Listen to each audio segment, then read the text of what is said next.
Ngayon naman ay ating pag-usapan kung gaano nga ba kayaman ang super popular na comedian, actor, television host, singer na si Vice Ganda. Kasama sa ating pag-uusapan ang kanyang estimated net worth, mansion, luxury car collections na kanyang napundar sa kanyang matagal na pamamalagi sa bakuran ng showbiz entertainment. At kasama rin syempre sa ating usapin ang kanyang kasalukuyang boyfriend at mga past relationship na bumihag sa puso ng celebrity superstar. Pero bago natin ipagpatuloy ang ating kwento ay kung bagong padpad pa lang kayo sa aking YouTube channel ay huwag kalimutang mag-subscribe at pindutin nyo lamang po ang notification bell button bilang pagsuporta na rin sa aking YouTube channel at para na rin updated kayo sa ating mga susunod na video upload. It's a beautiful day, just like you, just like me. I am beautiful, proud to be me. Bago tayo dadako sa ating kwentong mayaman ukol kay Vice Ganda, kilalanin muna natin si Vice Ganda kung sino nga ba siya sa totoong buhay at paano siya napadpad sa mundo ng show business. Si Vice Ganda o Jose Marie Borja Bisiral sa tunay na buhay ang isa sa mga popular at hinahangaang komedyante ngayon ng masang Pilipino. Bukod sa pagiging magaling na komedyante, isa ring veteranong aktor, recording artist, television host at author. Ipinanganak noong March 31, 1976 sa Tondo, Maynila, bunsong anak sa 5 magkakapatid at dama umano ni Vice noon na paborito siya ng kanyang tatay dahil siya ang bunsong anak. Lumaki sa hirap umano ang pamilya ng aktor at dahil sa namatay ang kanyang ama noong bata pa lamang siya, kaya napilitang mangibang bansa ang kanyang nanay para itaguyod ang kanilang pamilya. At noong kanyang kabataan umano hanggang high school ay itinago umano ng aktor ang pagiging bakla hanggang sa noong namatay ang tatay at magtungtong ng kuliyo, dito na umano lumantad ang tutungkulan ni Vice, dito na nag-umpisa ang pagiging reyna. Naging barangay captain noon ang ama ni Vice na si Rinaldo Bisiral sa kanilang barangay, samantalang ang kanyang ina naman na si Rosario Bisiral ay nagtatrabaho noon bilang caregiver sa abroad. At nag-aaral sa kolehiyo si Vice sa Far Eastern University sa kursong Political Science, suwalit nag-drop out ang komedyante dahil ipinagpatuloy ang kanyang napagsimulang karir bilang isang singer. Subalit pinili pa rin ni Vice na ipagpatuloy ang kanyang pagiging stand-up comedian sa The Punchline at The Library na pagmamayari ni Andrew De Real. Siya rin ang taong nagbigay sa kanyang stage name na Vice Ganda. Dito unang natutunan ni Vice at nasanay sa pagpapatawa dahil sa kanyang unang pinasukang trabaho bilang singer-comedian. Sa pagpasok ni Vice sa It's Showtime bilang regular judge, ito ang daang nagbigay sa kanya ng malaking break para higit pang makilala at lalong hahangaan sa industriya. Bukod sa pagiging host sa It's Showtime, mayroon siyang sariling talk show kada linggo sa Gandang Gabi Vice at tagsimula rin siyang maging isa sa mga judges ng Pilipinas Got Talent noong 2016. Nagsimula at unang lumabas sa tanghala ng television serye si Vice gaya ng Diyosa at Maging Sino Ka Man ang pagbabalik at ipinagmamalaki rin ni Vice ang pagtatanghal at ibinahagi ng aktor ang kanyang mala-teledramang buhay sa Maalaala Mo Kaya kung saan ginanap at isinadula ang totoong pinto ng kanyang buhay. Bagaman nag-drop out sa pag-aaral ang aktor at hindi nagkaroon ng diploma na kanyang tinatamasa lalo na sa kanyang ina, ay isa naman sa pinaka-highest paid actor sa Pilipinas kung saan siya ang itinuturing na most successful showbiz personnel na humahakot at hinahanga ng karamihan dahil sa kanyang talento at husay sa mga pinagbidahang pelikula kung saan naging blockbuster at highest grossing movies of all time sa Philippine cinema gaya ng Unkabugables Private Benjamin noong 2011, Girl Boy Bakla Tomboy noong 2013, The Amazing Private Benjamin 2014, Beauty and the Beastie 2015, The Super Parental Guardians 2016 at sinundan pa ito noong 2017 at 2018 ng Ganda Rapido, The Ravenger Squad at Fantastica. At ayon pa sa celebrity actor, ang pagiging matagumpay ay hindi lamang sa pagkakaroon ng diploma kung saan makukuha rin sa ibang bagay na pinaghirapan at pinagpaguran. Ang pagiging sikat ni Vice Ganda ang nagbigay daan sa kanya para lubos na tangkilikin ng mga netizens at kanyang mga diehard fans kung saan ikinonsidera siyang isa sa may pinakamalaking tiip sa lahat ng mga artista sa ating bansa na pinag-aagawan ang kanyang mga show sa loob maging sa ibang bansa. At base na rin sa ating pagsasaliksik na umaabot umano sa mahigit 80 million pesos ang kanyang estimated net worth dahil sa kanyang pamamayagpag sa industriya ng Philippine cinema at bukod pa ay isa rin siya sa mga celebrity vlogger na may milyon-milyong YouTube subscriber na kumikita rin ng limpak-limpak na salapi mula sa kanyang pagiging social media influencer at pagiging modelo. Dahil sa limpak-limpak na kinita ni Vice sa kanyang pamamalagi sa showbiz, nakapagpatayo ang aktor ng dalawang mansyon kung saan ang kanyang 3-story house sa Quezon City ay kanyang regalo sa kanyang pinakamamahal na ina para masuklayan umano ang paghirap na dinanas nito noon na ayon pa kay Vice dati umano na hanggang pangarap lamang niyang magkaroon ng magandang bahay balang araw. Sa dahil sa kanyang pagod at sikap, di na malaya ng aktor na natupad na pala ito na may malawak pang dining room, sobrang malinis na kusina at malaking sala para sa salo-salo ng pamilya at mga bisita.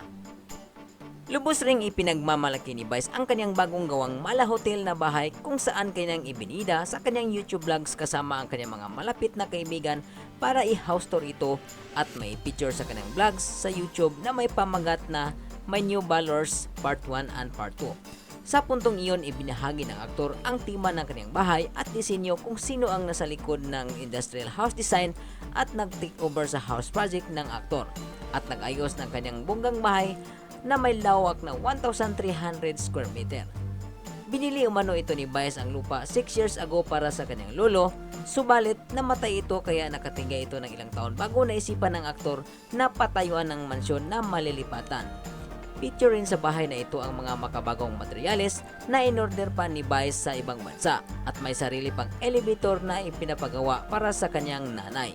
Kung inyong makikita ang bahay ni Vice sa kanyang vlogs, talagang mapapawaw ka sa sobrang bongga na talagang pinagbudgetan ng milyon-milyong halaga. Base na rin sa mga ipinakitang mga pictures sa mga mamahaling materyales. Hindi lang mansyon ang naipundar ng celebrity icon na si Vice Ganda kundi sinuklian rin ni Vice ang kanyang puyat at pagod sa pagtatrabaho sa takilya. Kaya naman pag-aari rin ng aktor ang ilan sa mga mamahaling luxury rides gaya ng kanyang Mercedes-Benz Brabus customized van kung saan very luxurious ang loob ng kanyang German-made van. Sinadyang ipakustomize ito ni Vice para komportable umanong bumahe kahit pagod dahil malabahay naman sa sobrang luwag at kumpi ang looban nito na may estimated price na aabot sa halagang 97.5 thousand US dollars o may katumbas sa halagang mahigit 4.6 million pesos. Maliban sa customized van, ibinida rin ng aktor ang kanyang favorite pink Hammer H2 SUV na kanyang kadalasang ginagamit kapag may tipping na matirik ang daan dahil hindi ito maiiwan kapag uprod ang pag-uusapan. Ito rin ay nagkakahalaga ng mahigit 52,000 US dollars o katumbas sa mahigit 2.5 million pesos. Dahil mahilig sa banding-banding ang aktor kasama ang pamilya at mga barkada, kaya naman pinasadyang ipag-customize ang kanyang Toyota LXV para swabe umano ang kanilang pag-outing o kaya kapag may tour ang buong pamilya. At para hindi magsiksikan sa loob, pinagawa ito ni Vice sa isang sikat at expert pagdating sa pag-customize ng mga luxury car gaya kay Vice dahil mahilig ang aktor ng luxury rides para iwas umano sa pagod sa biyahe. Ang kanyang Toyota LXV ay nagkakahalaga rin ng mahigit 2.6 million pesos, hindi pa kasama ang ginasto ni Vice sa pagpapaganda nito sa kanyang interior. Dahil na rin sa sobrang kasikatan ni Vice Ganda, di maiiwas ang maraming matang nakapaligid sa kanya. At laging laman ng mga intriga ang kanyang pagkatao dahil sa sobrang mabango siya sa media, kaya di maiiwasang mapag-usapan maging ang kanyang personal na love life na ilan sa mga naging karelasyon umano ng celebrity star ay matunog rin ang pangalan sa ibang industriya na kinabibilangan. Ating pag-usapan ang mga lalaking naging karelasyon umano ni Vice noon at ngayon na gumulat sa netizens at mga pahayagan. Naging usap-usapan noon na may namagitan umano kay Vice Ganda at ang 2014 Mr. Chinatown holder na si Court Ong. Subalit ayaw pangalanan ni Vice Ganda ang kanyang new BF sa mga panahong iyon dahil takot ang aktor na baka mabulabog umano ang pagkatao ng kanyang minamahal at baka umano husgahan ang kanilang relasyon at masisira ang pamilya ng lalaking kanyang iniibig. Gayon pa man hanggang haka-haka lamang ang naging relasyon umano ni Ong at Vice dahil walang nanggagaling sa kanilang bibig mismo na kumpirmasyon ng kanilang naging relasyon. Maliban kay Mr. Chinatown holder, binasag rin ang katahimikan ng mga netizens dahil umano nagkaroon ng pagkamabutihan ang celebrity star na si Vice Ganda at ang membro ng sikat na dance group G-Force na si John Steven Nubal. Kaya napag-usapan ang kanilang malapit sa isa't isa nang ipinost ni Nubal sa kanyang IG account ang ilang mga larawan nilang dalawa ni Vice. Si Nubal umano ang dahilan kung kaya nakikiusap ang box office star sa kanyang dating APO boyfriend na isauli ang umano'y sasakyang kanyang ibinigay. Kahit gaano pa kagaling sa pag-crossover ng basketball ang dating APO star na si Terence Romeo, kabaliktaran naman ito sa naging sitwasyon nila ni Vice dahil hindi nakalusot ang dating APO Kidger sa mga batikos at intriga sa naging relasyon umano niya at kay Vice Ganda. na kumakalat sa lahat ng mga pahayagan noon at social media. Dahil masyado raw binibibi ng celebrity icon ang kanyang batang boyfriend noon na si Terence Romeo, kung saan niregaluhan pa umano ni Vice ng mamahaling sasakyan at condo unit na mariing itinanggi naman ng ama ng dating APU star na walang katuturan umano ang mga nasabing regalo.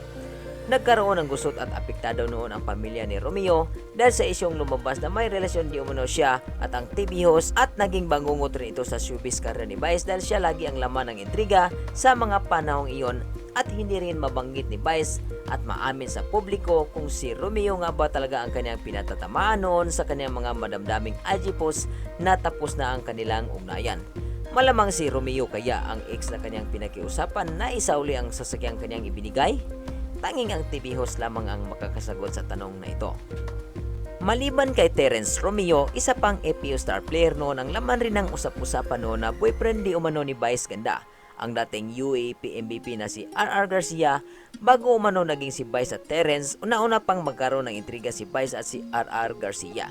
Dahil sa mga larawang magkadikit at lagi umanong nagsasama si Vice at si RR, kaya di maiwasang mapag-usapan ang kanilang malapit sa isa't isa. Subalit nang mapanayam si Vice noon sa isang talk show, itinanggi ng TV host na friend lang di umano ang kanilang ugnayan kay RR. Ang kanilang pagsasama noon ay dahil suportado ni Vice ang kanyang dating campus kung saan siya nag-aaral noon bilang alumnus. Maging ang PBA star player na si Calvin Abueva ay di rin nakaligtas sa mga intrigang kinasasangkutan na di umano'y boyfriend siya noon ni Vice ganda. Dahil pinapanood ni Vice noon ang dalawang laro ni The Beast at suportado ni Vice ang Phoenix star player, dito na nag-umpisang magkaroon ng espekulasyon ang manla, lalo pang uminit ang isyu nang kumalat sa kanilang social media accounts at ipinost ang kanilang mga larawan na masaya silang dalawang magkasama sa kanilang paggala maging sa party. Aminado ang TV host na masaya siya sa piling ni Calvin bilang isang tunay na kaibigan lamang. At binanggit pa ng aktor na tanging si Calvin umanong isa sa mga kaibigan niyang atleta ang hindi ikinahiya at umiiwas na maging close na kaibigan niya. Kahit mabalot pa ito ng intriga, bagkus proud pa si The Beast na malapit siya kay Vice at wala siyang paki sa mga mapanghusga. Ating matatandaan na ang mga panahong malapit si Vice at Calvin ay nagkaroon rin ng kunting gusot sa pagitan ni Abueva at kanyang misis, kaya dito na nag-umpisang lumutang ang relasyong Vice at Abueva, subalit hanggang intriga lamang at haka-haka ang naging ugnayan ng dalawa.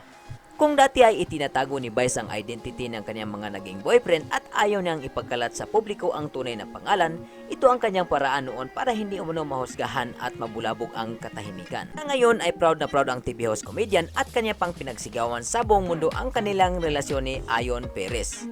Suportado naman ni Mami Rosario ang relasyong Ayon at Vice para umano sa kaligayahan ng kanyang anak na si Tutoy. Tumagal na ng 2 taon ang kanilang pagsasama at nagdiwang pa ng kanilang anibersaryo ang magjowa at nagpalitan pa ng mga sweet messages. Subalit sa likod ng kanilang masayang pagsasama ay nakaranas sila ng di magagandang komento at mga pambabatiko sa kanilang isinapublikong relasyon. Dahil sa naging estado ng kanilang buhay at bukod pa ay dahil na rin sa same-sex relationship na hindi pa lubos tanggap sa ating komunidad.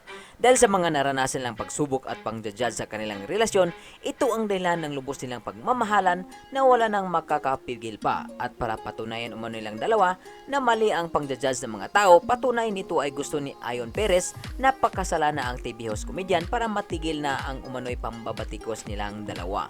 At kung nagustuhan ninyo ang aking ginawang video ngayon, ay huwag kalimutang mag-iwan ng likes at i-comment nyo lamang ang inyong mga suggestion para sunod nating pag-usapan. Maraming salamat po at God bless.